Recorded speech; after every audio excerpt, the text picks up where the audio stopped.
Video பார்த்துட்டு இருக்க நண்பா நண்பீஸ் எல்லாத்துக்கும் வணக்கம். இப்போ ட்ரெண்டிங்கா போயிட்டு இருக்க பிக் பாஸ் சீசன் 8 அக்டோபர் 6ஆம் தேதி ஆரம்பிச்சு 50 நாட்கள கடந்து வெற்றிகரமா போயிட்டு இருக்கு. பிக் பாஸ் சீசன் 8 ஆரம்பிச்சதுல இருந்து இந்த வாரம் கொஞ்சம் விறுவிறுப்பா போச்சு அப்படின்னு நிறைய பேர் சொல்லியிருக்காங்க. இதுக்கிடையில ரயானுக்கும் ராணுவுக்கும் இடையில கைக்குழப்பாய் பெரிய சண்டையாச்சு. அது மட்டும் இல்லாம இதனால இவங்களுக்கு ரெட் கார்டு கொடுக்கறதுக்கும் வாய்ப்பு இருக்குன்னு சொல்றாங்க. என்னதான் நடக்குதுன்னு பொறுத்திருந்து பார்க்கலாம். அது மட்டும் இல்லாம இந்த வாரம் அர்ணவ் மறுபடியும் ரீஎன்ட்ரி கொடுக்கறதா பேசிட்டு இருந்தாங்க. ஆனா அந்த மாதிரி எதுவும் நடக்கல. இதுவரைக்கும் இந்த பிக் பாஸ் சீசன் 8லேருந்து எலிமினேட் ஆனவங்கன்னு பார்த்தா ரவீந்தர், அர்ணவ், தர்ஷா குப்தா, சுனிதா, ரியா, வர்ஷினின்னு மொத்தம் 6 பேர் இதுவரைக்கும் வெளியே போயிருந்திருக்காங்க. ஸோ இந்த வாரம் யார் வெளியே போறாங்க அப்படின்னு பார்த்தோம்னா டபுள் எவிக்ஷன்ல 2 பேர் வெளியே போறாங்க அப்படின்னு சொல்லிட்டு இருக்காங்க.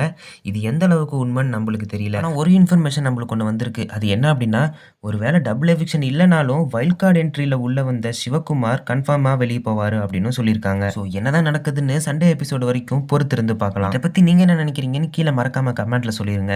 அது மட்டும் இல்லாமல் இந்த பிக் பாஸ் சீசன் 8ல் உங்களுக்கு பிடிச்ச ஃபேவரட் கண்டஸ்டன்ட் யார் அப்படின்னு மறக்காமல் சொல்லிருங்க. ஸோ நம்ம சேனலில் வரப்போகிற சூப்பரான அப்டேட்ஸை நீங்கள் உடனுக்குடனே தெரிஞ்சுக்கணும் அப்படின்னா நம்ம சேனலில் வர வீடியோஸ்க்கு லைக் பண்ணிட்டு நம்ம சேனலை சப்ஸ்கிரைப் பண்ணி மறக்காமல் பக்கத்தில் இருக்க பெல் ஐகானை கிளிக் பண்ணிடுங்க.